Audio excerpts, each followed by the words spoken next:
Bismillahirrahmanirrahim. Assalamualaikum warahmatullahi wabarakatuh. Alhamdulillahi rabbil alamin wa bihi nasta'in ala umurid dunya waddin. Wassalatu wassalamu ala asyrafil anbiya'i wal mursalin sayyidina wa maulana Muhammad wa ala alihi wa ashabihi wa man tabi'ahum bi ihsanin ila yaumiddin, amma ba'du. Hadirin jamaah Mushola Al-Falah, shaimin yang dimuliakan Allah Subhanahu wa taala. Alhamdulillah, siang hari ini Allah taala memberikan cuaca yang sejuk sehingga saum Ramadan kita pada siang hari ini yang semula panas, kemudian Allah taala datangkan rahmatnya. Mudah-mudahan ini pertanda bahwa amal Ramadan kita diterima oleh Allah Subhanahu wa taala.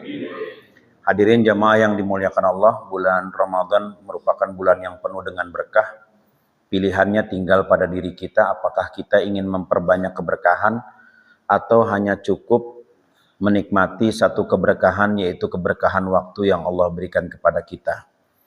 Nah, di antara keberkahan yang perlu kita jemput adalah kita mengisi bulan Ramadan itu dengan amalan-amalan yang insya Allah bisa menyempurnakan ibadah saum kita. Di antara amalan itu adalah mengkaji ucapan-ucapan Rasulullah Shallallahu Alaihi Wasallam.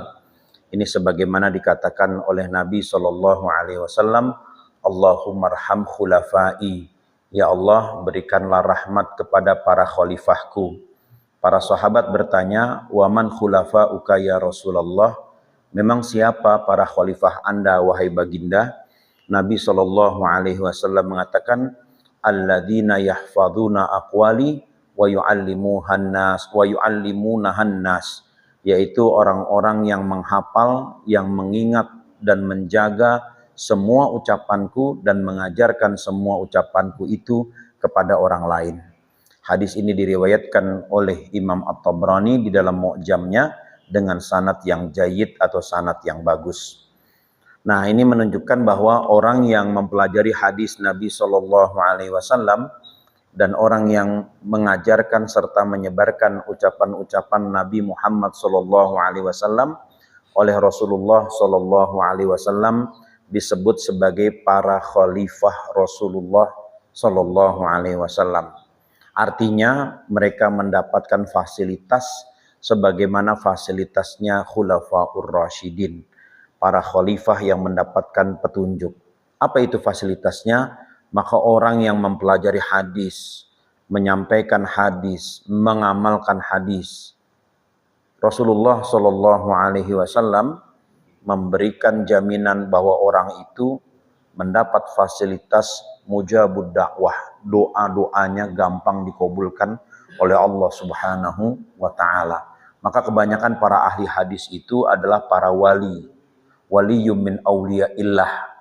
Wali-wali Allah itu diantaranya adalah para muhaddisin, orang-orang yang ahli, ulama-ulama yang mengajarkan, mengamalkan dan menyebarkan hadis Rasulullah Shallallahu Alaihi Wasallam. Seperti yang akan kita baca, kita akan pelajari sedikit, yaitu Sahih Al-Bukhari. Ini Sahih Bukhari 1 jilid, ya, aslinya ada 4 jilid. Nah, kalau yang tulisannya besar-besar itu 4 jilid, kalau yang tulisannya kecil-kecil itu cuma 1 jilid. Nah, kitab Sahih Al-Bukhari ini disusun oleh seorang ulama asal Uzbekistan dari kota Bukhara. Kota Bukhara itu adanya di Uzbekistan, dulu masuk di negara Uni Soviet. Kota Bukhara ini berarti bukan orang Arab. Namanya Imam Muhammad bin Ismail bin Ibrahim bin Mughirah bin Bardizbah. Ya, jadi nasabnya itu sampai di Bardizbah. Bardizbah ini asli pakai sod. Ya, kalau nggak pakai sod nggak asli namanya. Kalau asli, nah itu pakai sod.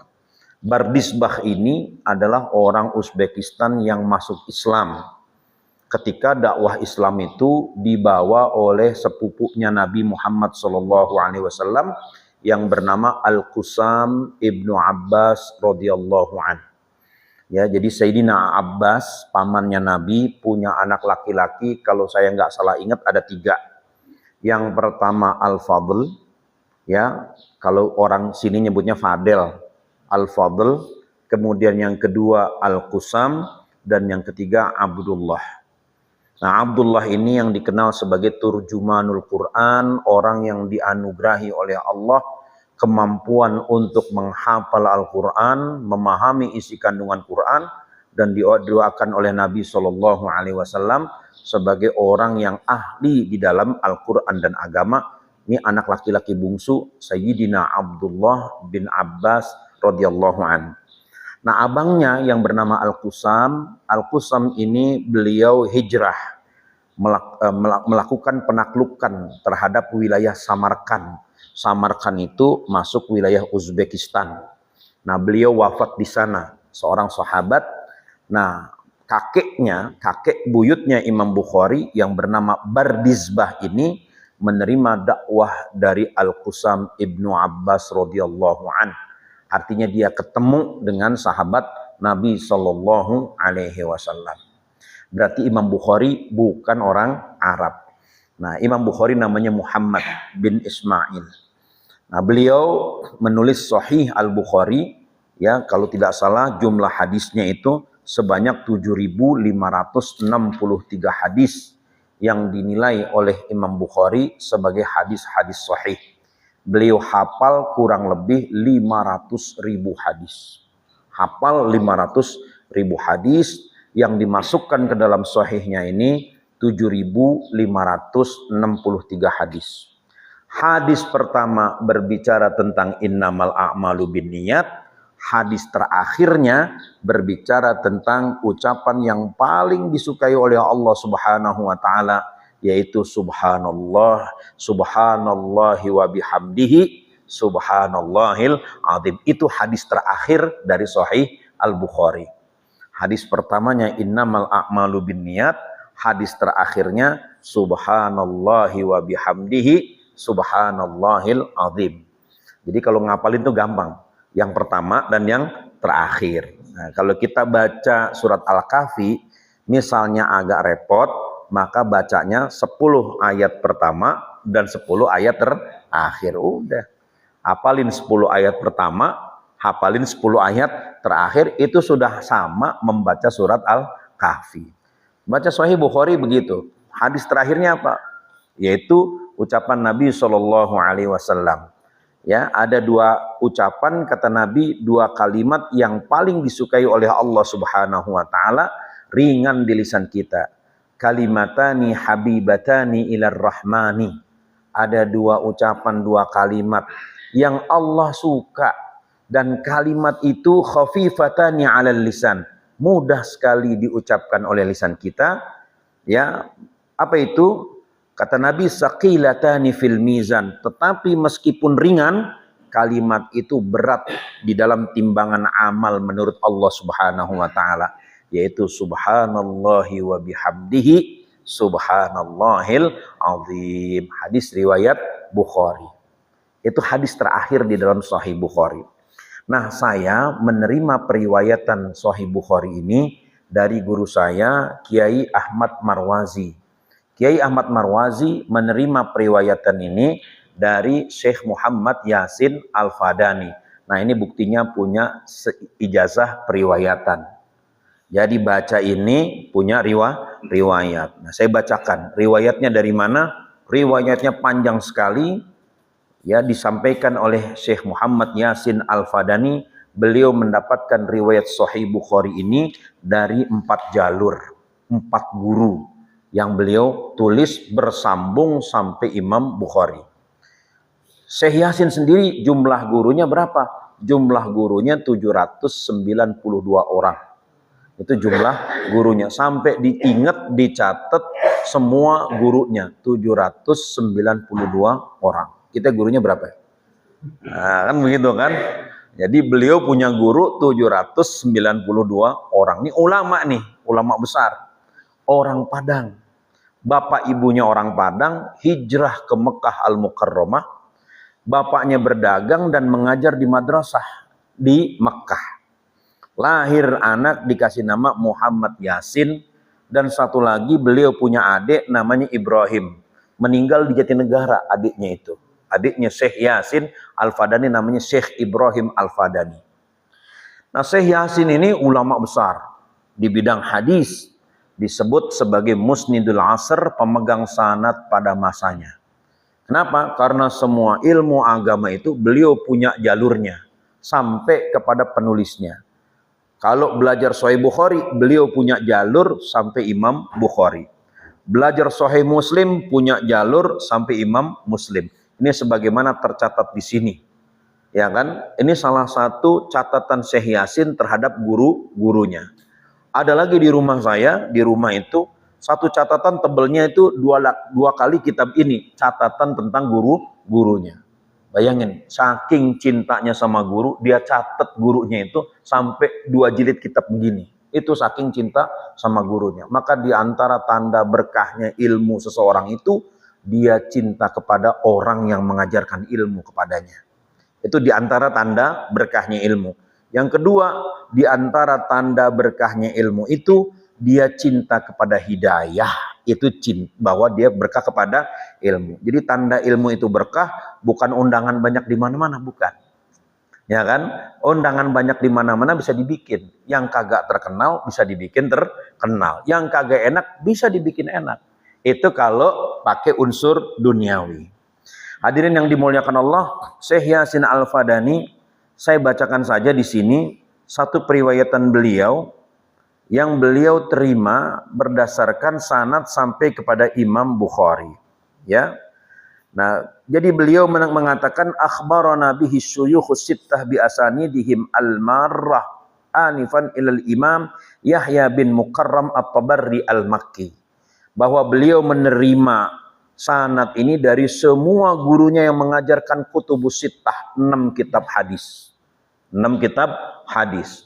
Yang pertama Sahih Bukhari, kedua Sahih Muslim, ketiga Sunan Abu Dawud, 4 Sunan At-Tirmidzi, 5 Sunan An-Nasai, dan yang keenam Musnad Imam Ahmad.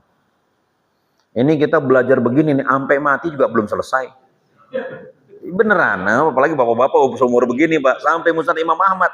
Ya Allah, Pak, mati duluan, Pak. Itu aja kitabnya belum selesai dihatamin. Yakin saya. Apalagi Musnad Imam Ahmad yang tebalnya 20 jilid. Lah tuh kapan beresnya tuh ngaji? Sampai 20 jilid. Itu kutubus sittah aja satu kitab hadis ada 4 jilid.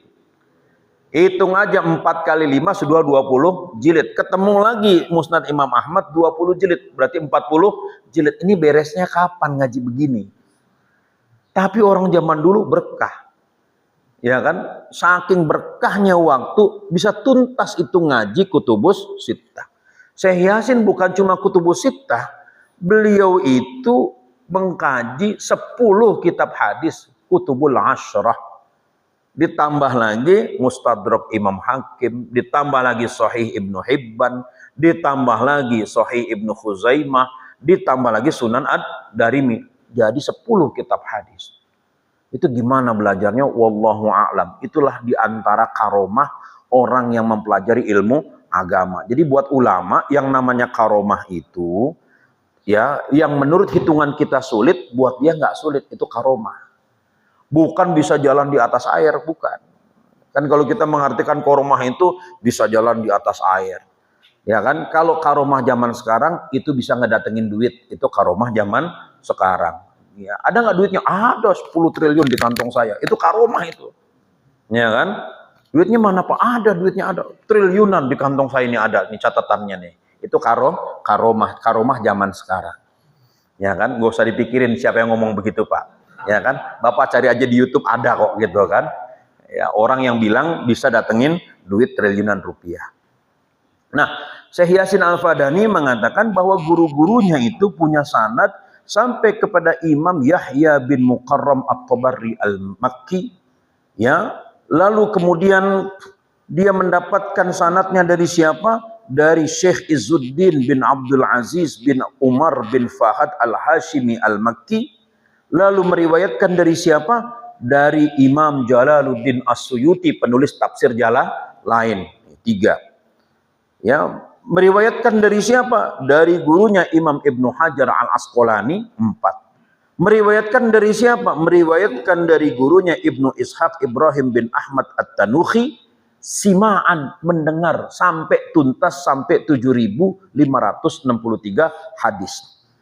Kemudian dari siapa lagi meriwayatkan? Dari Abu Abbas Ahmad bin Abi Thalib Al-Hijazi, mendengarkan dari gurunya Syekh Saleh Sirajuddin Abi Abdullah Al-Husain bin Al-Mubarak Az-Zabidi, lalu meriwayatkan dari gurunya Syekh Abdul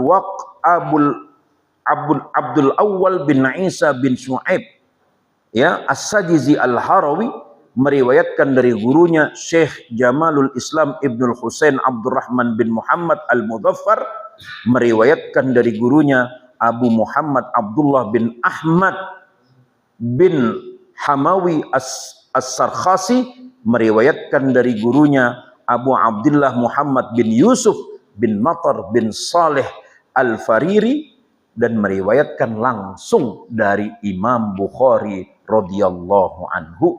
Jadi Imam Bukhari baca hadisnya di depan ribuan orang, salah satu orang itu adalah Imam Muhammad Abu Yusuf tadi. Dia mendengar ucapan Imam Bukhari ditalaki, kemudian dibacakan lagi kepada murid-muridnya sampai kepada Syekh Muhammad Yasin Al-Fadani, lalu disampaikan kepada muridnya, di antara muridnya guru saya baca di depan guru saya, dan saya punya periwayatan Sahih Al-Bukhari. Nah, itu standar keilmuan. Apa sih istimewanya Sahih Bukhari? Oh, istimewa.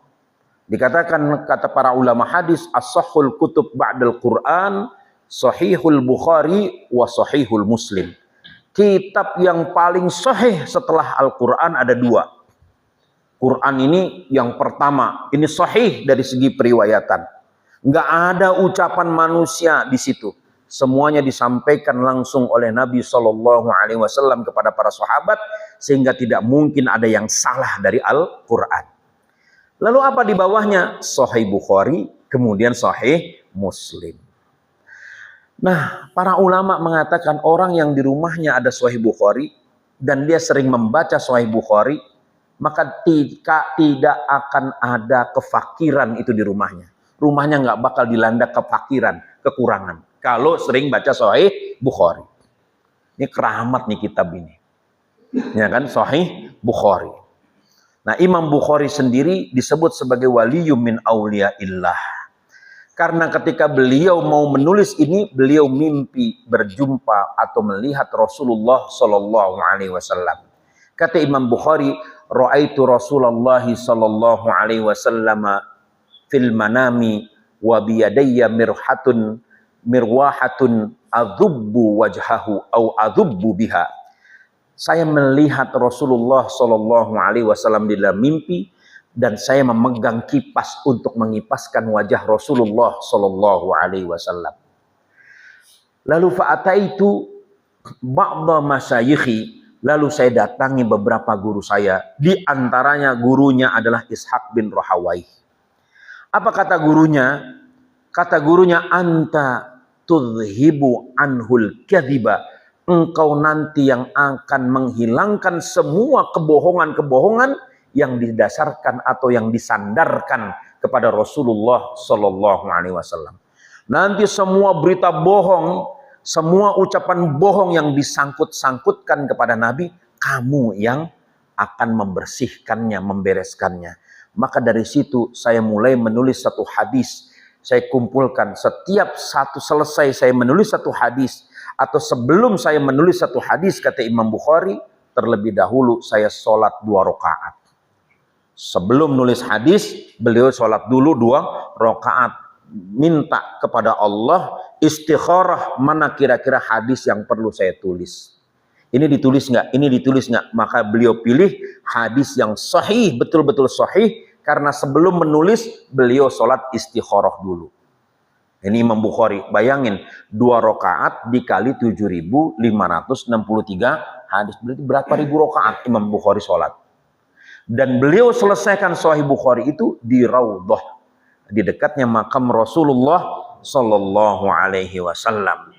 Maka setelah beliau menulis sahihnya, beliau bermimpi bertemu dengan Rasulullah Sallallahu Alaihi Wasallam, dan Rasulullah tersenyum melihat Imam Bukhari tanda beliau ridho kepada kitab Sahih Bukhari. Inilah diantara keberkahan kitab Sahih Bukhari. Orang Jawa dulu mengenal dengan nama tradisi Bukhorenan, yaitu tradisi baca Sahih Bukhari. Setiap Ramadan baca Sahih Bukhari.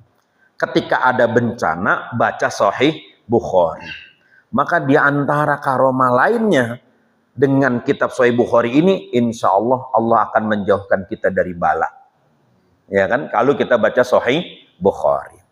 Ya baik, saya baca satu-satu dulu. Ya, satu hadisnya dibacakan dengan periwayatannya. Jadi kalau membaca hadis itu ada adabnya.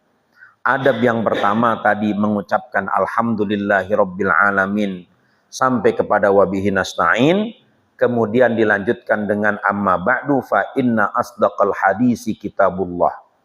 Mengutip ucapan Nabi bahwasanya ucapan yang paling benar adalah Al-Quran, wa khairal hadyi hadyu Muhammadin sallallahu alaihi wasallam, dan sebaik-baik petunjuk adalah petunjuk Nabi Muhammad sallallahu alaihi wasallam, wa syarrul umuri muhdatsatuha, dan perkara yang paling buruk adalah perkara bid'ah. Fa inna kulla bid'atin dhalalah, karena bid'ah itu adalah kesesatan, wa kulla dhalalatin finnar, dan setiap kesesatan itu tempatnya di neraka. Lalu diikuti wala haula wala quwwata illa billah.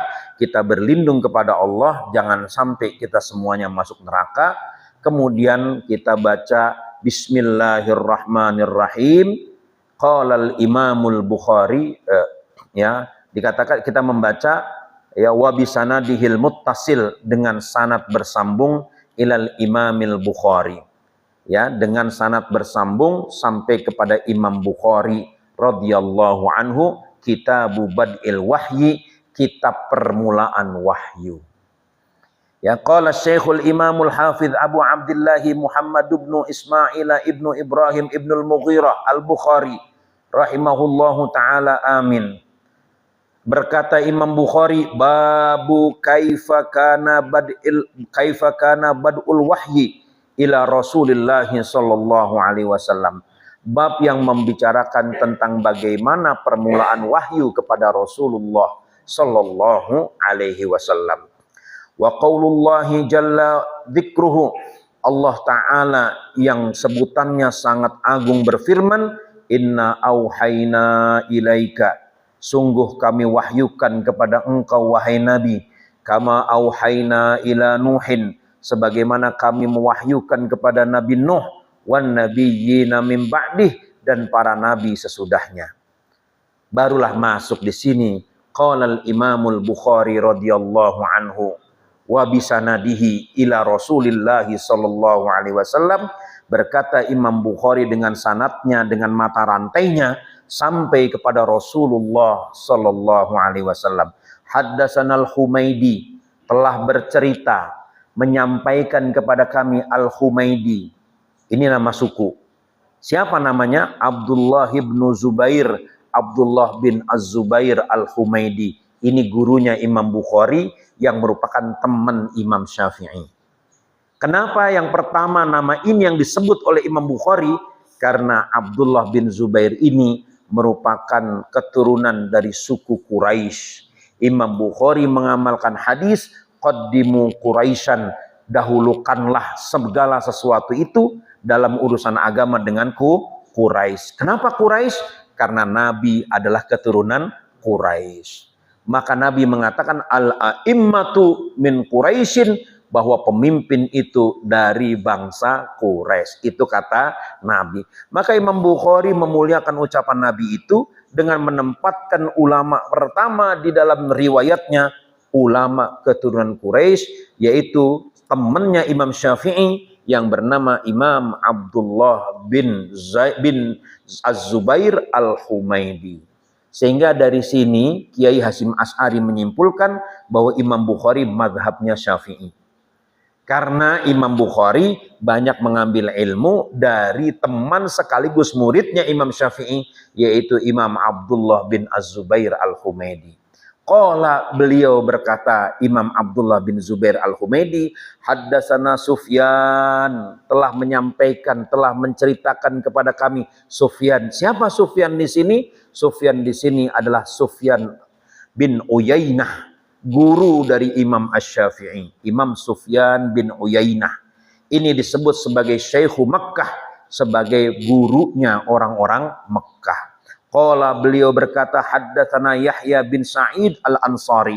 Berkata Yahya bin Sa'id Al-Ansari, qala, Yahya bin Sa'id berkata, akhbarani Muhammad bin Ibrahim At-Taimi, telah mengabarkan kepada saya Muhammad bin Ibrahim At-Taimi, annahu sami'ah, bahwasanya dia mendengar Alqamah bin Waqqasin Al-Laisi, Alqamah bin Waqqas Al-Laisi yaqulu, berkata, sami'tu Umar bin Al-Khattabi radhiyallahu anhu, saya mendengar Khalifah Umar ibn Al-Khattab radhiyallahu anhu alal mimbari, berdiri di mimbar sambil beliau berkata, qala sami'tu Rasulullah sallallahu alaihi wasallam yaqul, aku mendengar Rasulullah Muhammad sallallahu alaihi wasallam bersabda, innamal a'malu binniyat, bahwasanya semua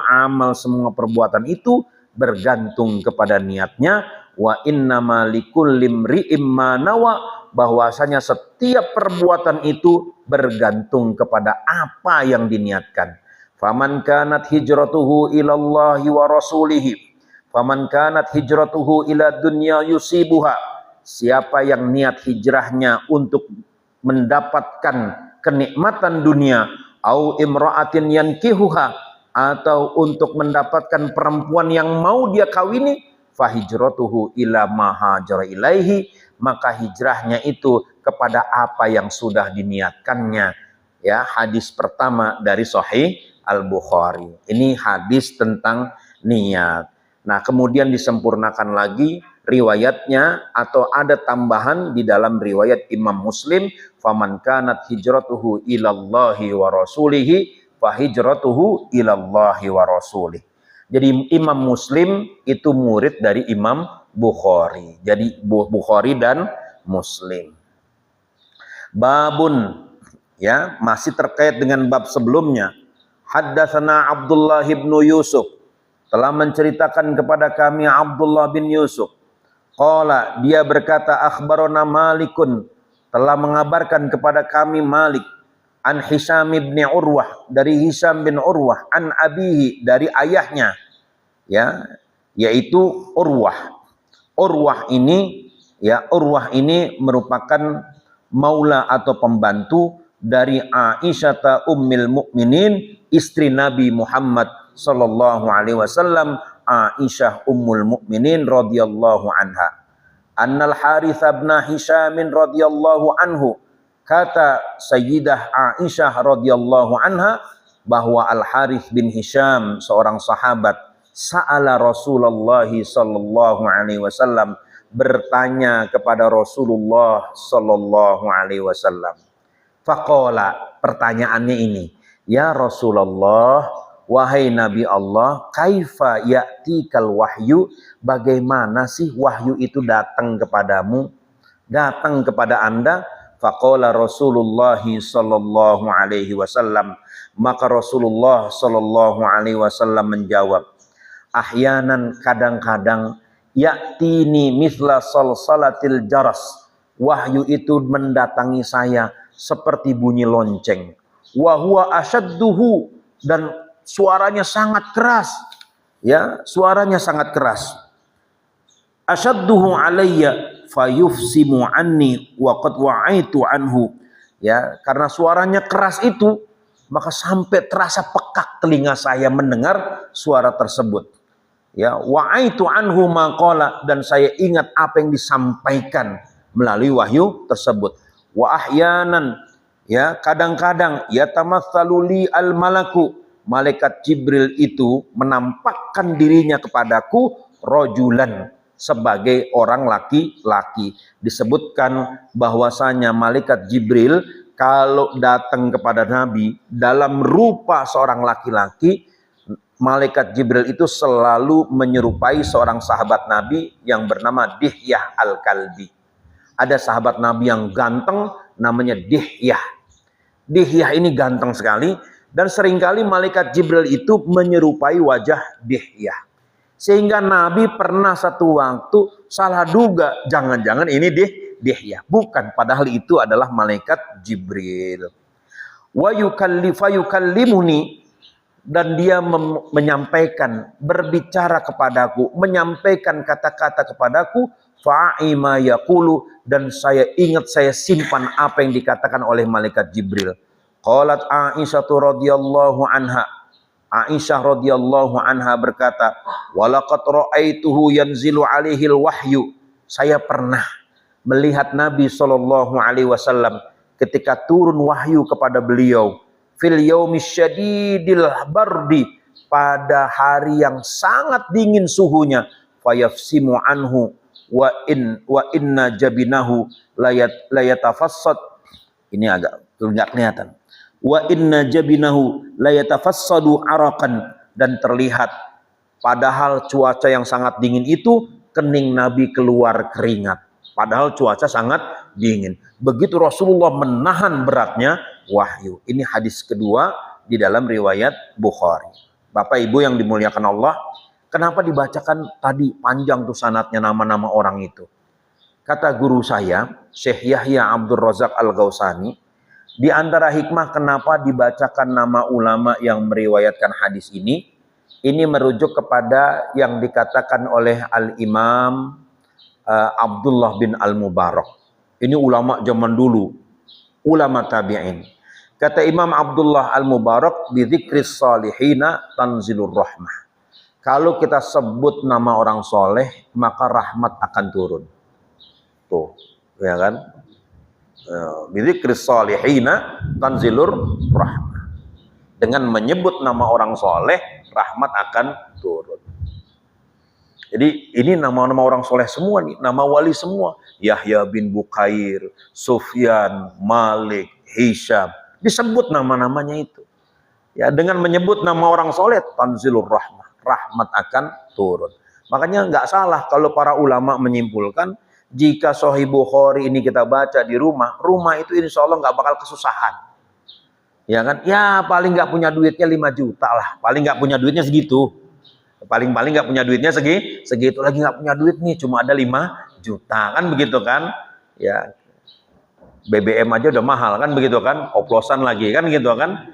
Ya punya 5 juta, ya pokoknya begitulah. Nggak punya duitnya itu tetap dalam keadaan dia tidak susah. Nggak punya duit aja dia nggak susah. Maka Allah angkat kefakiran dari rumah yang sering dibacakan Sahih Bukhari. Kalau kita baca Sahih Bukhari ini, dikubur bapak kita, di kuburan orang tua kita, maka insya Allah dapat syafaat itu. Itu mayit dapat syafaat gara-gara kita baca Sahih Bukhari. Itu pendapat mayoritas ulama hadis. Baca Sahih Bukhari di kuburan. Baca ini tuh. Nah, emangnya bermanfaat? Bermanfaat, turun syafaat. Allah ampuni itu dosanya itu. Kalau kita baca Sahih Al-Bukhari. Ini tradisi para ulama. Jadi dibacain Sahih Bukhari. Innamal a'malu binniyat wa innamal likulli imri'in ma nawa. Lah, yang mati itu badan, tapi arwah dia tahu siapa yang datang. Ya, roh manusia itu tahu. Badan boleh hancur, tapi roh tidak akan hancur. Kenapa? Karena roh itu satu waktu dimasukkan lagi ke dalam badan, maka badan itu terbentuk lagi. Tapi ada orang meninggal, badannya enggak hancur. Kenapa? Karena soleh. Saya punya guru Kiai Nahrawi Abdus Salam. Ini orang alim. Belum pernah dengar ya Pak ya. Ini orang Betawi. Meninggal tahun 97. Orang Betawi tapi lama di Mesir. Tahun 53 berangkat ke Mesir. Sekolah di Al-Azhar. Doktornya 2. Masternya 5. Ya kan? Berarti S1-nya 5. S1 sastra Arab, S1 tarbiyah, S1 syariah, S1 hadis, S1-nya lagi adalah S1 tafsir. 5 S1-nya, masternya juga 5. Semua sampai MA. Yang doktor itu cuma dua, dokter bidang syariah dan dokter bidang sastra Arab. Orang Betawi. Pulang di umur udah tua, 73 tahun. Kata saudara-saudaranya, ya lo deh kayak begini baru balik lu, katanya kan gitu. Nggak waktu masih muda balik, katanya. Aduh gimana, aneh udah keenakan di Timur Tengah. Pulang udah tua, 73 tahun kalau nggak salah beliau baru pulang. Ngajar sebentar, kira-kira 1 tahun atau 2 tahun setengah mengajar di kawasan Mampang, Buncit dan Kuningan. Ya, Al-Bahsuwat Tahqiq, sebentar ngajar. Setelah itu meninggal dunia. Ya, yang dikaji apa? Disertasinya tentang Imam Syafi'i. Yang ngaji siapa? Para ulama, kiai-kiai dan ustadz. Itu beliau sama saja seperti ngasih kuliah.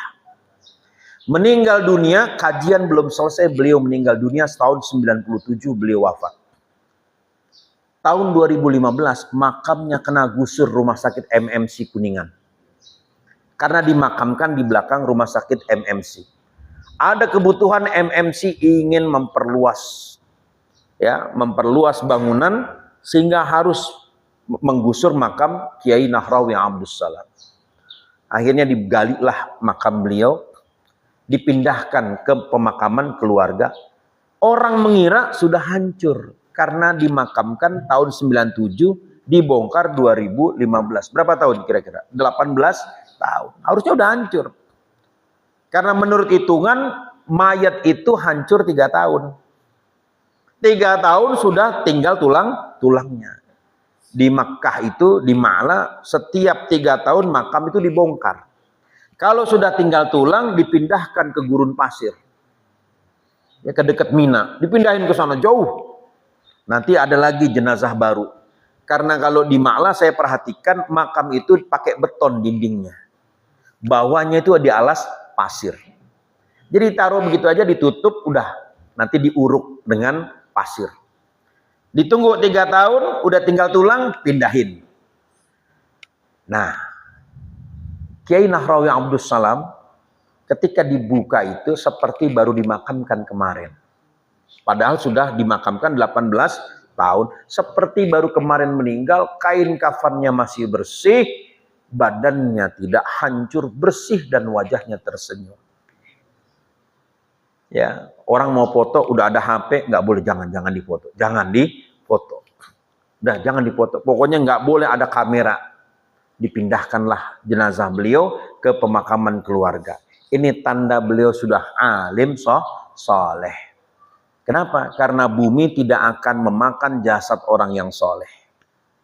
Bumi tidak akan memakan jasad orang yang soleh. Demikian pula dengan guru saya Kiai Maimun Zubair yang meninggal pada tahun 2019, dimakamkan di Ma'la tahun 2023. Ketika akan dibongkar makamnya, jenazahnya masih utuh, jenggotnya makin panjang, rambutnya makin panjang, ya, masih utuh jenazahnya.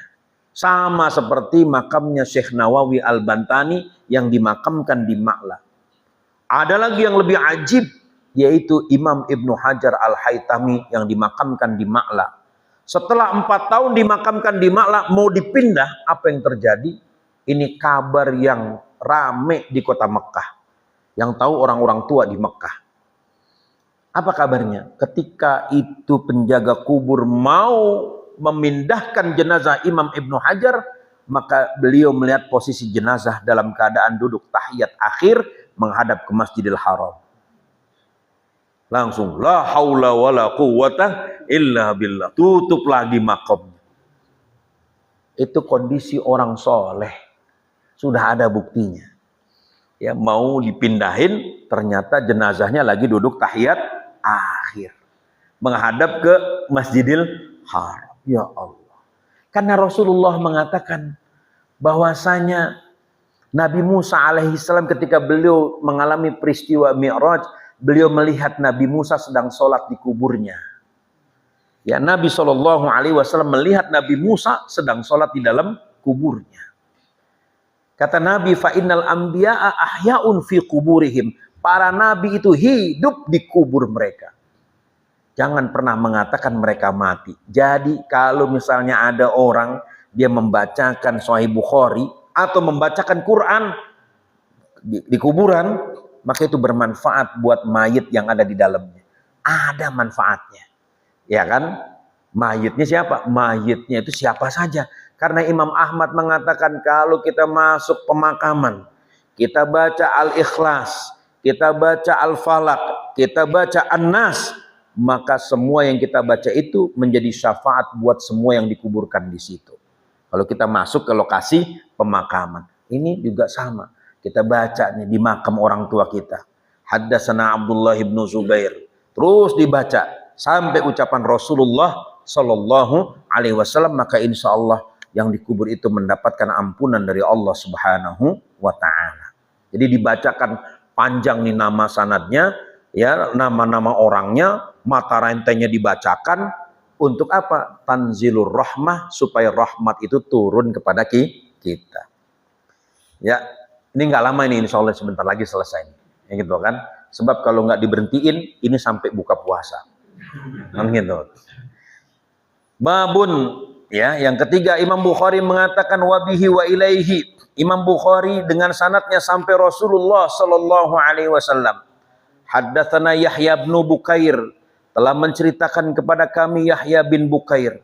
Qala, beliau berkata haddatsana Laisu, ya, telah menceritakan kepada kami Al-Lais an Uqail, dari Uqail, an Ibni Shihabin, dari Ibnu Shihab, an Urwah bin Zubair, dari Urwah bin Zubair. Nah, Urwah bin Zubair ini adalah keponakan dari Aisyah radhiyallahu anha. Ya, Urwah bin Zubair adalah putra, ya, kakak dari Abdullah bin Zubair. Zubair ini siapa? Zubair bin Awam. Zubair bin Awam menikah dengan kakaknya Aisyah, namanya Asma binti Abu Bakar. Lahir anak Urwah, yang kedua Abdullah. Maka Urwah dan Abdullah ini keponakan Aisyah. Yang pertama Abdullah, yang kedua Urwah. Nah, Abdullah diasuh sama Aisyah karena Aisyah nggak punya anak menikah dengan Nabi.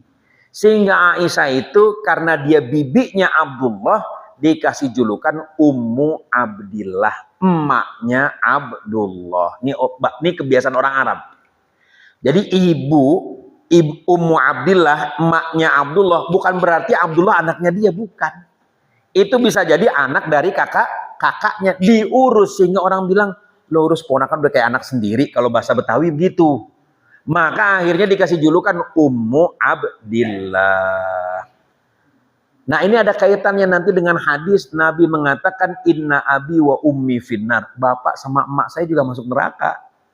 Itu bukan berarti bapaknya Nabi Abdullah, ibunya Nabi Aminah ada di neraka, bukan. Siapa yang dimaksud? Paman dan bibinya yang tidak beriman kepada beliau masuk ke dalam neraka. Tidak beriman bagaimana? Tidak beriman karena ketemu Nabi nggak beriman. Lah sekarang kalau nggak ketemu Nabi, gimana berimannya? Nabinya juga nggak ketemu. Abdullah misalnya meninggal, Nabi belum lahir. Bagaimana dikatakan Abdullah beriman, nggak beriman kepada Nabi? Orang Nabinya lahir, dia meninggal. Ibunya Nabi Aminah meninggal, Nabi masih umur 6 tahun. Bagaimana dia bisa tahu kalau anaknya ini adalah seorang Nabi? Umur 6 tahun belum tentu dia bisa berdakwah. Kalau di Indonesia 6 tahun masih menunggu MBG, makan bergizi gratis. Itu sekarang kan gitu kan. Tapi kalau dulu 6 tahun nggak ngerti apa-apa, 6 tahun. Lihat ibunya meninggal nggak ngerti. Ibunya juga nggak tahu kalau ini adalah seorang Nabi, nggak tahu. Jangankan ibunya, Nabi sendiri nggak tahu kalau dia adalah Nabi. Ini disebut dalam hadis ini. Ya, apa katanya? Dikatakan dari Urwah bin Zubair an Aisyah ta ummil mukminin radhiyallahu anha, dari Aisyah ibunya orang-orang beriman, annaha, bahwasanya qalat, dia berkata, awwalu ma budi'a bihi Rasulullah sallallahu alaihi wasallam minal wahyi. Ya, yang pertama dimula turunnya wahyu kepada Nabi Muhammad sallallahu alaihi wasallam ar-ru'ya as-salihatu, mimpi yang baik. Mimpi. Maka dari itu Nabi Shallallahu Alaihi Wasallam mengatakan bahwa sebagian dari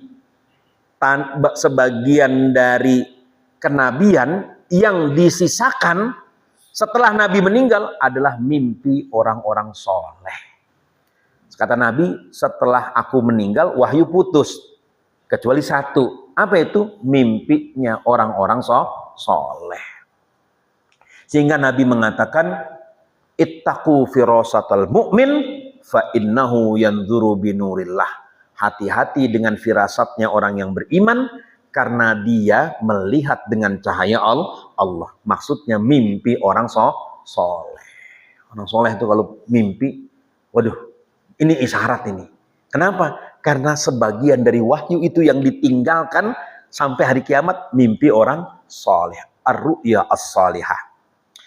Ya, ar-ru'ya as-salihah fin naum, mimpi yang baik di waktu tidur. Fakana la yara ru'ya illa ja'at mislu falaqis subhi. Yang dilihat oleh Nabi di dalam mimpi itu seperti kabut di waktu subuh. Thumma hubbiba ilaihil khala. Setelah mimpi itu Nabi selalu punya keinginan untuk menyendiri. Gara-gara mimpi.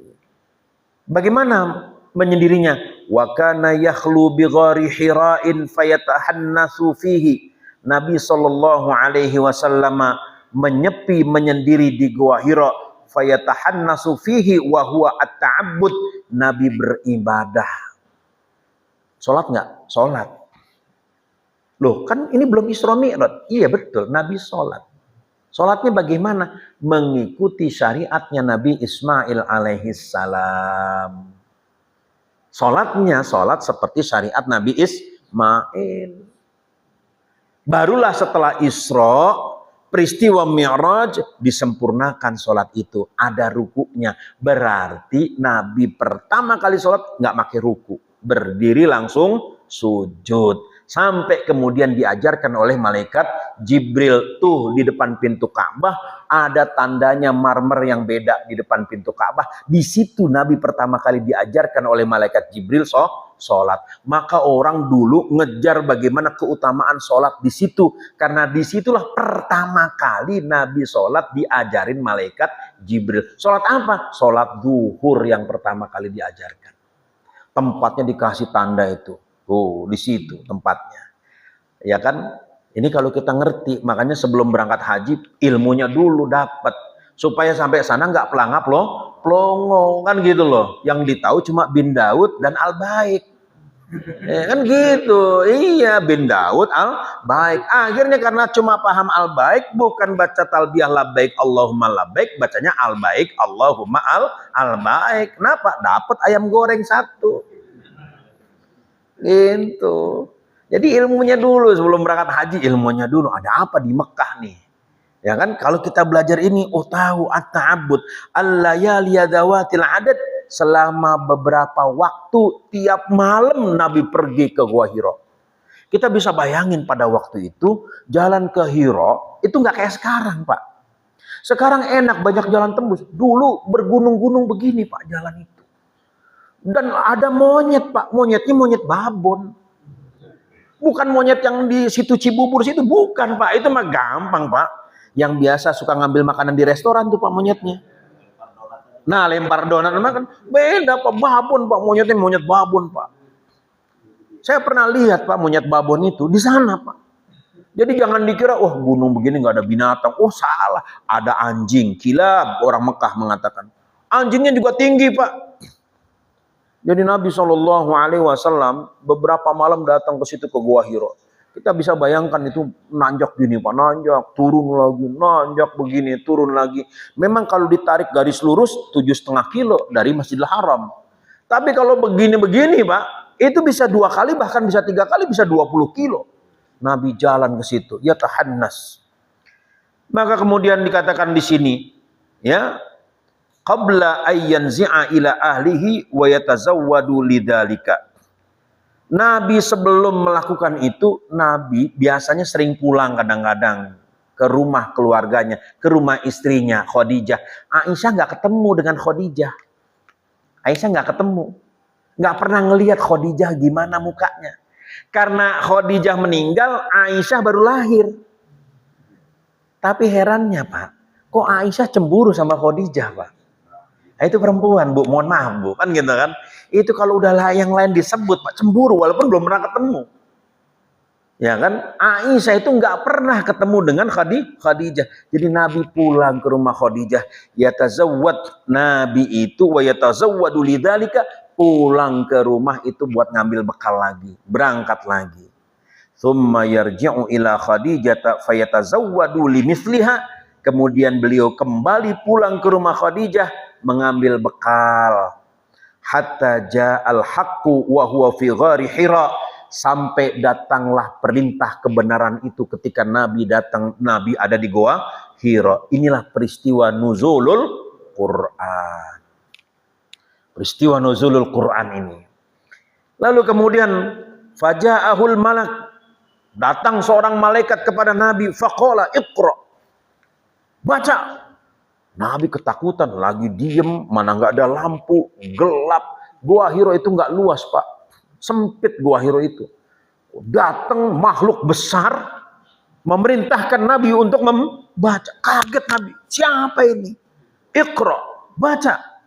Maka ma'ana biqari, saya nggak ngerti apa yang harus saya baca, kata Nabi. Ma'ana biqari, saya tidak pandai dalam urusan membaca. Faqala, kata, lalu Nabi cerita, fa'akhadhani faghattani hatta balagha minnil jahda. Lalu malaikat Jibril menarik Nabi sallallahu alaihi wasallam. Ya, fa'akhadhani, jadi Nabi dengan malaikat Jibril itu, ini malaikat, ini Nabi sedang duduk, Jibril di sini, ditarik Nabi oleh malaikat Jibril. Fa'akhadhani faghattani, langsung ditarik begini Pak, diginiin, dibekep. Ya kan? Fabalaghani al-jahda, kata Nabi, hatta balagha minnil jahda, sampai gemeter Nabi, kerasa betul begini kan, dibekep begini. Summa arsalni, kemudian dilepas. Faqala iqra, baca. Ya kan? Nabi mengatakan qultu ma ana biqari, saya enggak bisa membaca. Lalu Nabi cerita, fa'akhadhani faghattani tsaniyata hatta balagha minnil jahda. Kedua kali saya ditarik lagi, dibekap, dipeluk oleh malaikat Jibril sampai kenceng dipeluk begini. Fa'arsalani, kemudian saya dilepas lagi. Jibril berkata, iqra. Apa enggak gemeter Pak? Ya kan? Kita bisa bayangin Pak, orang sendirian tahu-tahu digituin Pak, oleh makhluk yang dia belum pernah lihat. Ini siapa nih kan, ditarik begini, apa nggak gemeter Pak? Panik Nabi Pak, panik Nabi itu. Lalu kemudian summa arsalani qala iqra, baca. Fakultu, kata Nabi, ma'ana biqari, saya tidak pandai membaca. Faraja'a biha Rasulullah, lalu kemudian ya fa'akhadhani faghattani tsalisah, yang ketiga kali ditarik lagi Nabi, dipeluk lagi, dibekep begini lagi. Fa'arsalani, dilepas lagi, kata Nabi. Lalu saya dilepaskan lagi. Faqala iqra, baca. Nabi kembali mengatakan ma'ana biqari. Lalu kemudian malaikat Jibril berkata, iqra bismi rabbikal ladzi khalaq, khalaqal insana min 'alaq, iqra wa rabbukal akram. Nah, apa maksudnya ini? Ini ada maksud. Ya, jadi Nabi itu memang tidak pandai menulis dan membaca, betul. Tetapi ketika datang perintah seperti ini, Nabi berusaha untuk memahami apa maksudnya. Maka kata malaikat Jibril di dalam ayat ini, ya, Allah berfirman, iqra bismi rabbik. Pertama, baca dulu dengan nama Tuhanmu. Jangan membaca dengan kemampuanmu, kamu nggak bisa. Muhammad, kamu nggak punya guru, gurumu siapa? Kamu nggak pernah belajar, nggak pernah ngaji, nggak pernah ketemu tokoh-tokoh agama lain. Kamu mudanya itu menggembala kambing, dagang. Kamu orang jujur, kamu orang yang tidak pernah berdusta.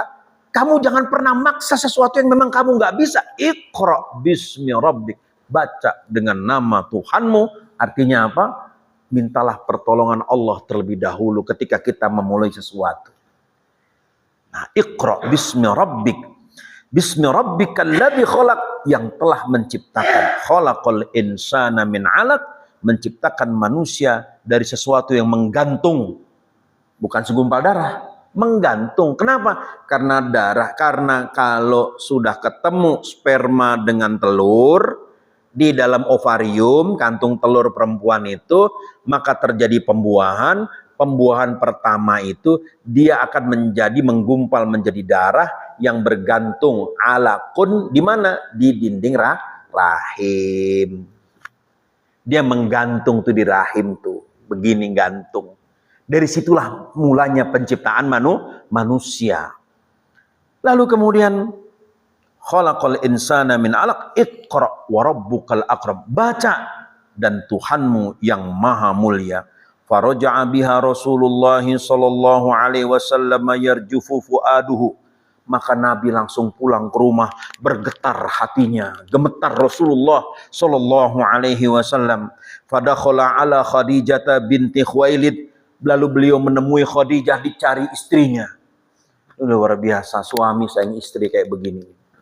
Dalam keadaan panik, ya kan? Dia cari istrinya. Lalu kemudian faqala zammiluni, zammiluni. Lalu beliau berkata kepada istrinya, ya kan, dan semua orang yang ada di rumah, zammiluni, selimuti saya, selimuti saya. Gemeteran, kedinginan Nabi SAW, gemeteran. Coba kalau, mohon maaf ya, istri zaman sekarang, kenapa sih menanyakan, nyusahin aja deh, kan gitu kan. Coba kalau istri zaman sekarang, itu Khadijah lihat, kenapa suamiku, kenapa? Zammiluni, zammiluni, selimuti aku, selimuti aku.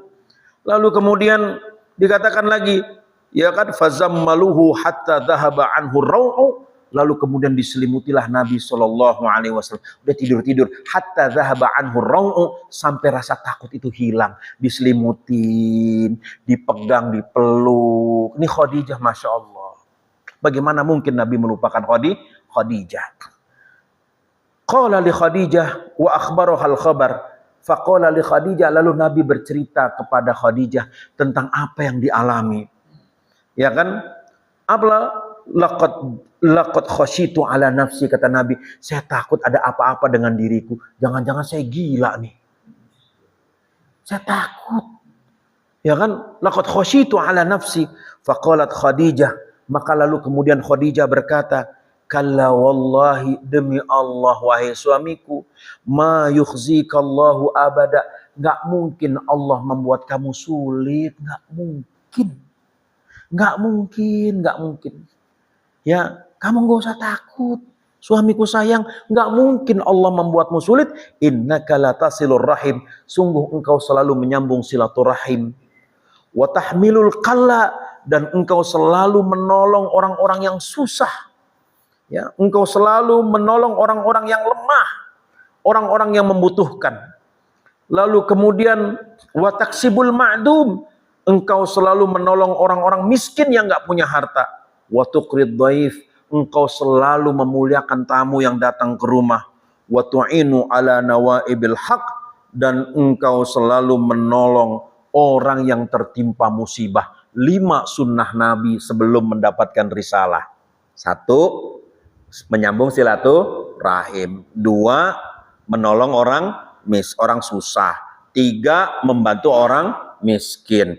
4, memuliakan tamu. 5, kalau ada orang dapat kesusahan, segera membantu. Ini 5 sunnah yang dilakukan Nabi sebelum mendapat risalah.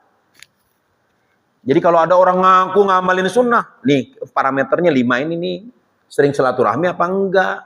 Ngamalin sunnah kok kerjaannya mutusin hubungan silaturahmi. Maaf Pak, Bapak pelaku bid'ah, saya pelaku sunnah. Kita nggak ketemu Pak.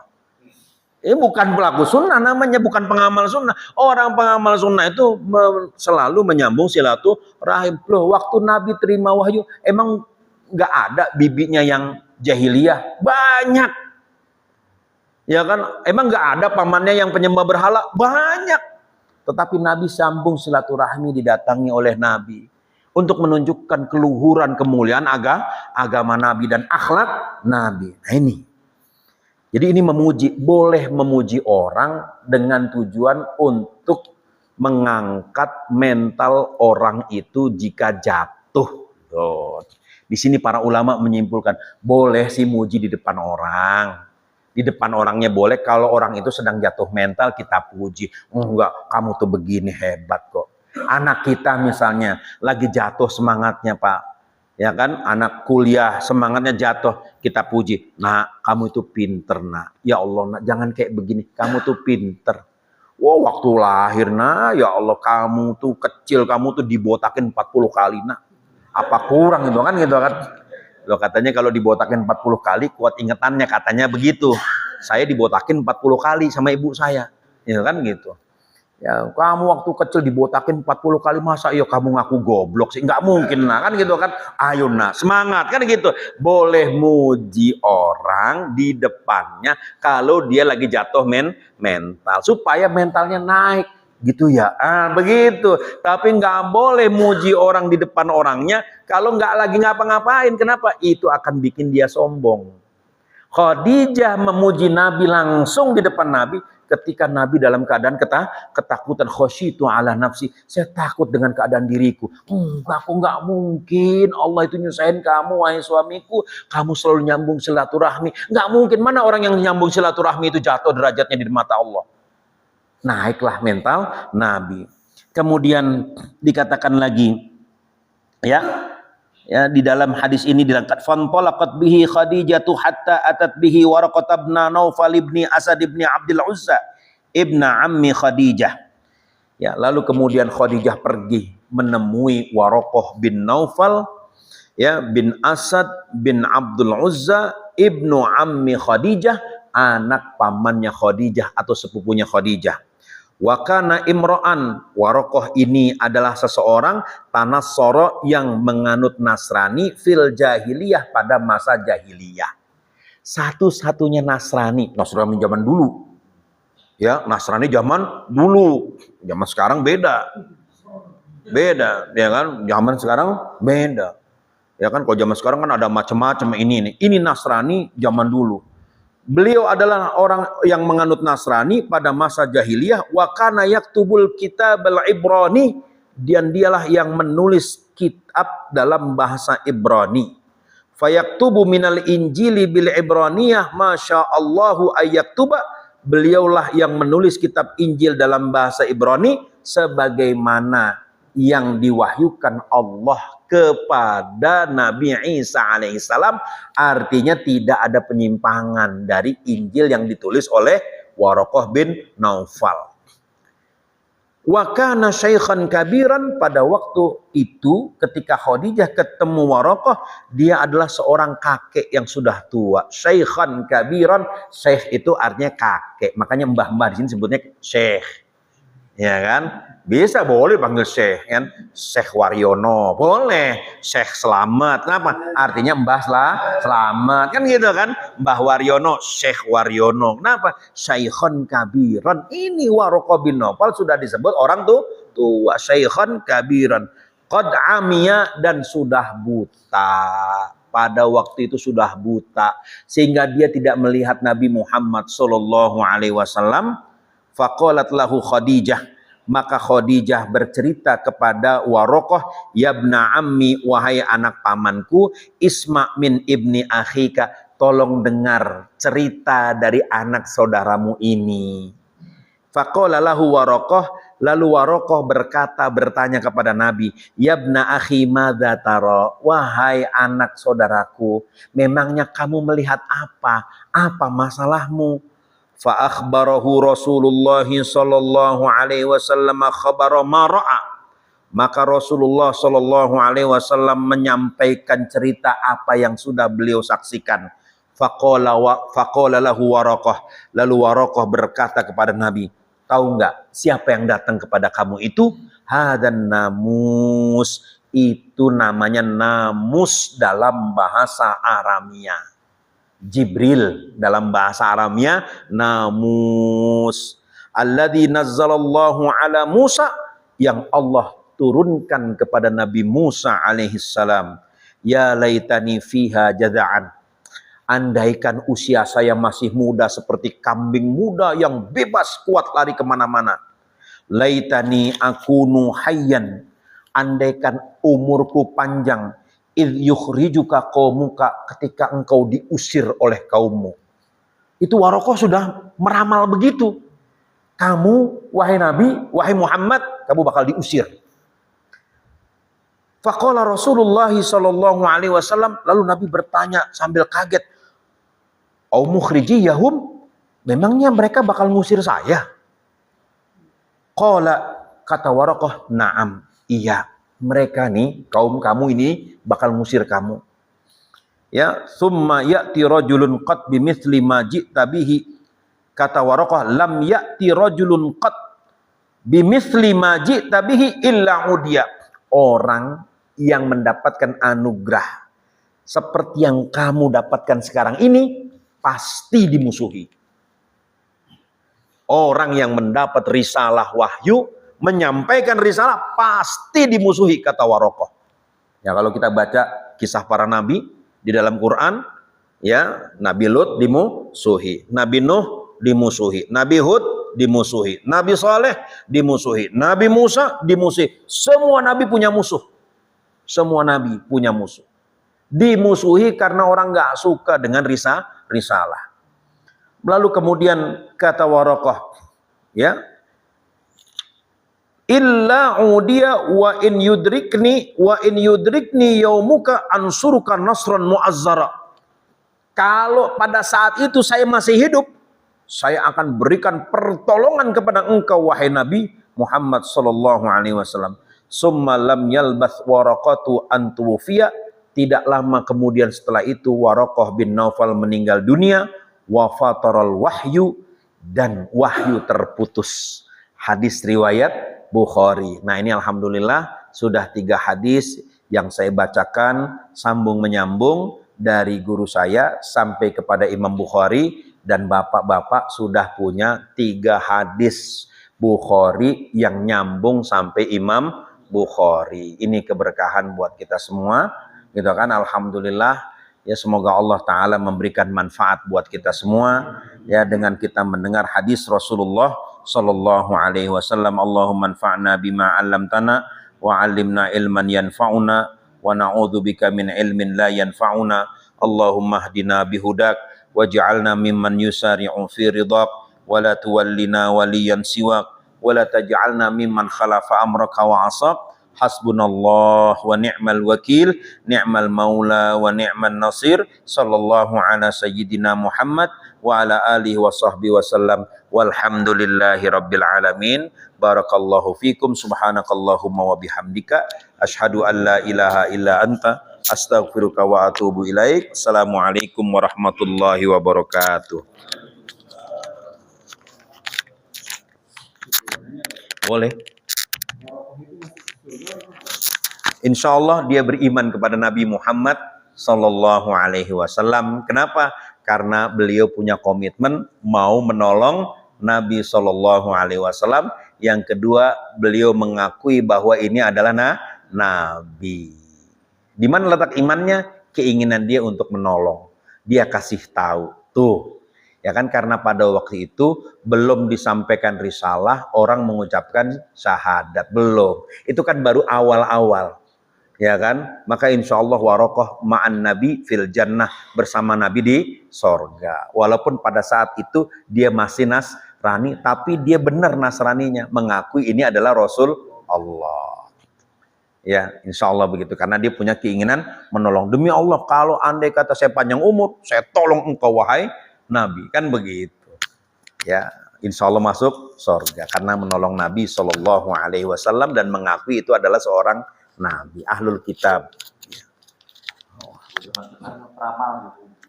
Oh enggak, beda, bukan, beda lagi. Kalau peramal pakai kartu, Pak.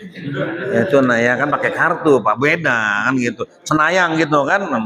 Aduh, tong disarua-saruakeun atuh kan gitu kan, beda kalau peramal. Bukan, jadi Waroqah itu karena dia membaca Alkitab, kitab-kitab zaman dulu, dan tahu tanda-tandanya ini sama seperti yang sudah bukan meramal gitu kan, diceritakan kok mirip nih kan begitu, yang saya ingat, kata Waroqah begitu. kok anu sami ya kan gitu kan. Oh iya mana? Iya mah nabi iya mah kan gitu. Lain sasaha iya mah rasul kan gitu. Kalau peramal kan enggak, Pak. Ya kan peramal itu misalnya buka begini, Bapak apa artinya Pak? Bulan 1. Oh, bulan 1. Ingat ya Pak, besok Pak tanggung bulan. Kan gitu. Kenapa? Habis lebaran kan gitu. Itu kalau peramal ya. Ya.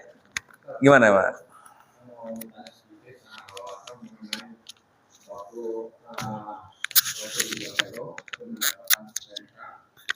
Membaca sedangkan waktu itu kita tahu waktu kita tidak membaca, tidak bisa menulis. Kalau dari teksnya secara visual kita lihat baca berarti mereka itu membawa suatu kitab yang kita untuk menerangkan bagaimana kita menerangkan aplikasi itu bahwa itu bukan baca tapi ikuti. Iya. Ya. Bapak memahami kitab apa, Pak? Enggak, maksudnya yang diperintahkan itu kan. Iya, paham. Saya ngerti, Pak. Pertanyaan bertanya, terus untuk menerangkan ke dalam kita mau banyak iya, itu bagaimana bisa baca, mereka bawa kitab, iya. Nah, untuk menyampaikan ke mereka itu seperti apa? Iya, begini. Maka pertanyaannya adalah bagaimana Bapak memahami kitab itu? Apa itu kitab? Bapak begini kan memahami kitab. Ini kitab kan? Iya kan? Apakah malaikat Jibril datang bawa kitab begini? Ya kan? Nah, itu karena waktu itu sudah ada fotokopi di akhirat di sana. Kan gitu kan? Jadi kalau kitab yang kita pahami itu begini, Pak, maka perasaan yang dari langit turun begini, Pak, jebret gitu. Enggak. Apa makna kitab? Kitab itu artinya kumpulan sesuatu. Itu makna dari kitab. Maka dalam bahasa Arab kitab itu dari kata takattaba yang artinya berkumpul. Alkitab maknanya kumpulan. Apa yang dikumpulkan? Ucapan. Maka Quran dikatakan Alkitab, dzalikal kitabu. Kitab Al-Quran itu maknanya apa? Kumpulan firman Allah. Itu yang dipahami dulu. Ya, maknanya dulu kitabnya itu apa? Kalau mereka memahami makna itu sesuai dengan yang sekarang. Bukan pada saat itu diturunkan, wahyu itu diturunkan. Nah itu. Maka kalau dibilang Quran kok beda dengan kitab saya, ya beda. Wong kitab kamu udah direkayasa kok. Kita nggak direkayasa. Ya tapi kenapa nyebutnya kitab? Kitab dalam bahasa Arab itu maknanya kumpulan ucapan. Iqra bismi rabbikal ladzi khalaq. Itu ucapan bukan? Ucapan. Ada kumpulan nggak? Ya kumpulan dong 3 ayat. Iqra wa rabbukal akram. Itu kumpulan. Nah, kalau begitu pengertian membaca itu apa? Di situ. Membaca yang pertama, membaca dalam pengertian awam kita membaca huruf per huruf. Membaca yang kedua itu artinya mengamati. Maka Nabi memang nggak pinter baca, Pak. Nggak pinter baca, tulis nggak pinter. Tapi apa iya orang yang nggak pinter baca nulis nggak bisa mengamati? Kan begitu. Maka Nabi disuruh mengamati. Ya kan? Maka apa yang disampaikan tadi di hadis yang kedua dikatakan, saya simpen wa iya ma yaqulu, apa yang dikatakan Jibril saya simpen, saya ingat. Ini sebagai bahan pengamatan. Bapak dengar saya ngomong, ingat apa yang saya ngomong, Bapak jadikan sebagai bahan pengamatan. Itu namanya Iqra. Itu maknanya Iqra. Maka dalam bahasa Arab penelitian itu disebut istiqra. Dari kata Iqra. Riset itu namanya istiqra. Apa artinya? Ya mengamati. Mengamati itu harus punya bahan. Informasi awal kemudian diamati. Loh kok nggak cocok ya? Nah itu. Ya kan? Jadi ini maknanya lebih dalam lagi. Bahwa metode penelitian itu sudah muncul ketika wahyu pertama ini tuh turun. Nabi nggak bisa baca tulis. Tapi Nabi kan bisa mengamati. Loh kok kayak begitu ya orangnya. Anak perempuan dibunuh-bunuhin. Apa nggak pengamatan namanya? Kemudian Nabi bertanya, emang benar punya anak perempuan harus dibunuh? Tuh. Ya kan? Nabi anaknya yang hidup perempuan, Pak. Yang hidup 3 itu perempuan hidup, yang laki meninggal semua. Diejek sama orang Arab. Dikatakan Muhammad al-Abtar, Muhammad yang putus keturunannya karena semua anak laki-lakinya meninggal. Al-Qasim meninggal, Abdullah meninggal. Ini zaman jahiliyah. Ketika zaman jahiliyah, 2 anak laki-lakinya meninggal dunia. Wah, Muhammad payah, nggak punya keturunan. Ya kan? Yang ada perempuan, Ruqayyah, Ummu Kalsum dan Fatimah. Ya, anaknya cewek semua. Dulu orang Arab kalau punya anak perempuan dianggap jatuh begini. Tapi itu ada hikmahnya. Nabi kemudian bertanya, loh, memangnya salah kalau saya punya anak perempuan? Saya juga nggak pernah menginginkan punya anak perempuan, tapi dikasihnya itu. Ini amanah dari Allah. Itu Iqra di situ tuh. Maka kalau turun ayat wa idzal mau'udatu su'ilat bi ayyi dzambin qutilat. Wa idzal mau'udatu su'ilat, ketika bayi-bayi perempuan dibunuh. Bi ayyi dzambin qutilat, sebab dosa apa mereka dibunuh? Apakah bukan dari pengamatan ayat itu?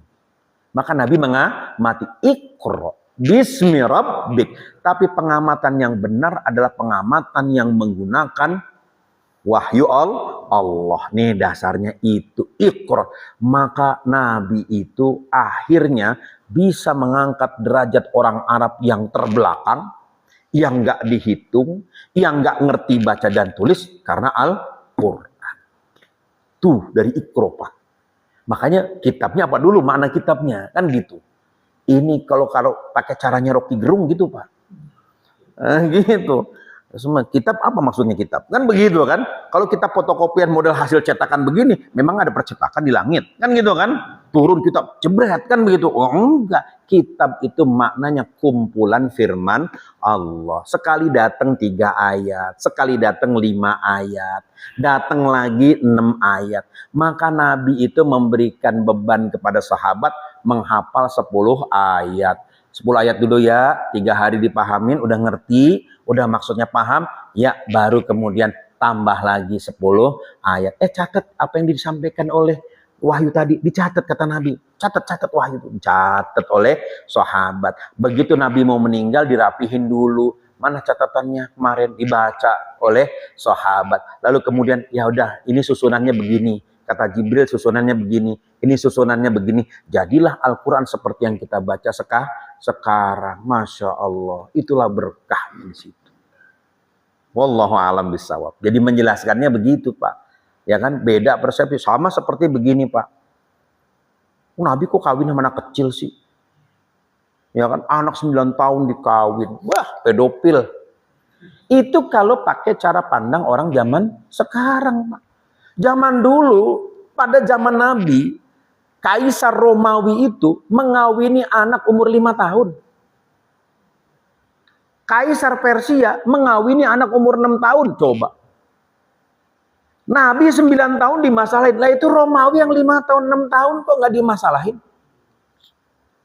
Itu 5 tahun, 6 tahun, bahkan, mohon maaf, disetubuhi. Umur 6 tahun.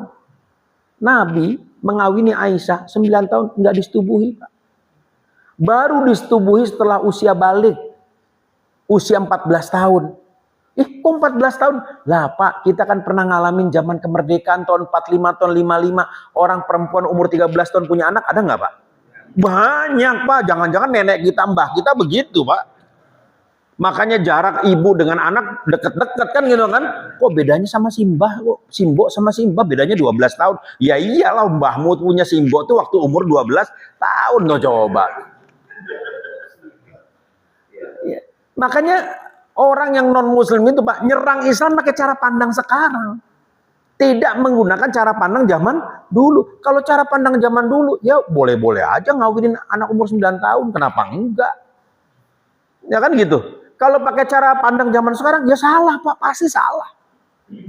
Tapi kata orang zaman dulu, orang zaman sekarang juga banyak salahnya Pak.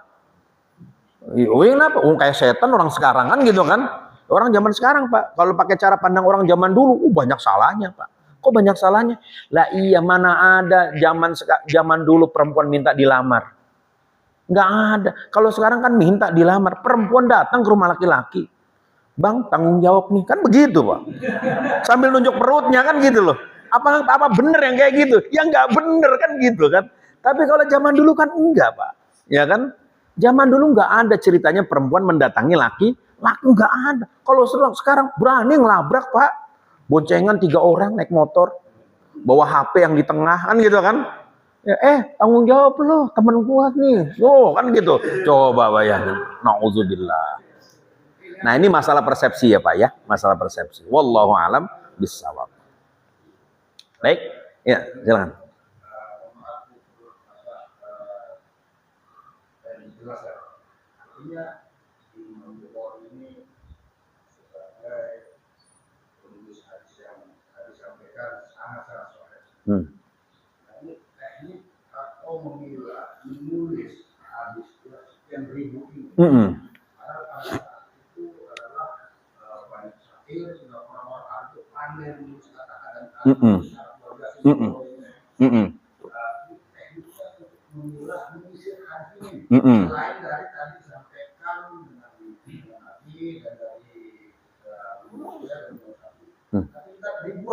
Iya.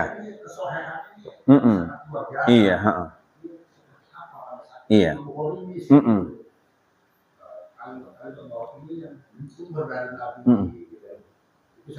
Ya, ini Bapak udah masuk ilmu hadis namanya Pak. Padahal saya cuma mau bacain hadis Pak. Yang ini ngaji ilmu hadis namanya kan gitu kan. Itu ilmu sendiri nih Pak. Ini kelas tinggi nih Pak. Enggak Pak. Jadi begini Pak. Ya, di dalam ilmu hadis itu ada caranya untuk membedakan, menentukan dan mengetahui ini hadis sahih atau enggak. Kaidahnya sederhana. Ya kan, awalu has-sahihu wa huwa mattasal isnaduhu wa lam yasud wa lam yu'ad rawihi adlun dhabitun am mithlihi muqtamadun fi dhabtihi wa naqlihi. Tuh. Ya kan? Bahwa hadis sahih itu as-sahihu wa huwa mattasal, hadis yang bersambung sampai ke Nabi. Bagaimana sambung sampai ke Nabi? Dicek Pak orang-orangnya satu-satu. Tadi disebut nih, ya kan, Imam Bukhari menyebut Yahya bin Bukair, ya tadi Abdullah bin Zaid misalnya. Saya ambil satu contoh, Abdullah bin Zubair Al-Humaidi satu. Dari siapa? Sufyan. Ini Sufyan siapanya Abdullah bin Zubair? Gurunya. Ketemu. Oh berarti syaratnya harus ketemu. Jadi kalau ada orang nyebut-nyebut, misalnya, ya kan, Sufyan menerima hadis dari Abdullah bin Zubair, nggak benar. Kebalik tuh, masa guru nerima hadis dari murid, murid terima dari guru. Itu soal urutan tuh Pak. Sambung tuh, ya kan? Ada yang bilang Muhammad mendengar hadis dari Sufyan. Bener nggak Muhammad nih ketemu Sufyan? Oh nggak pernah ketemu, dia ngaku-ngaku itu. Sama seperti saya misalnya. Ustadz Abdi pernah ngaji sama Syekh Abdurrahman As-Sudais. Ngaku-ngaku itu kan gitu, kan dicek langsung ke sana Pak. Oh enggak, dia ngaku-ngaku aja itu, kan gitu. Jadi yang namanya aku-aku itu bisa dicek tuh, nyambung apa enggak. Itu untuk mengetahui ini benar ketemu atau tidak. Satu. Awwaluhas sahih wa huwa mattasal isnaduhu wa lam yasud wa lam yu'al. Sambungannya, sanadnya itu tidak ada cacat. Apa artinya tidak ada cacat? Tidak ada yang putus. Satu. Kemudian tidak ada penilaian jelek. Oh dia memang jujur betul ketemu. Di satu majelis gurunya ngomong begini, benar. Persis apa yang dikatakan. Ini seperti begini nih Pak. Ini nih. Kalau mau dicek nyambung apa enggak, itu kan gampang. Oh nggak pernah datang, dia cuma nonton lewat streaming kok. Saya yang nanya kok. Emang yang nanya soal ilmu hadis siapa? Pak siapa tadi ya? Saya nggak tahu tuh, suaranya doang saya dengar kan gitu kan. Tapi dia ngaku ikut pengajian saya. Itu bohong Pak namanya. Nggak nyambung sanadnya. Yang nyambung Bapak. Kan begitu. Tuh. Itu ngeceknya begitu Pak. Kalau zaman dulu tuh nanya kanan kiri. Ya kan, tanya teman-temannya, tanya teman suatu majelis. Walam yasud walam rawihi adlun dhabitun. Perawinya harus orang yang adil. Apa adil? Adil itu sesuai ucapan dengan perbuatan, nggak pernah bohong. Tidak menambah dan tidak mengurangi ucapan. Ya, dia mengamalkan apa yang disampaikan. Adil, dhabit, ingatannya kuat.